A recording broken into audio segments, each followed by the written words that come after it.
এই মুখটা থেকে। হ্যালো গাইজ, একটুখানি ফলো লাইক সব করে দাও।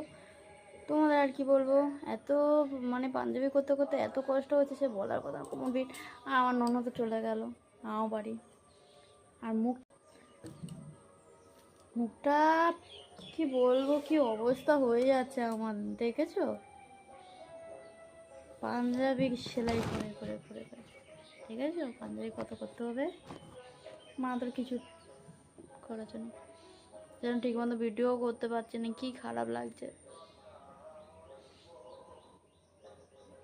তোমাদের জন্য, তোমরা খুব খারাপ।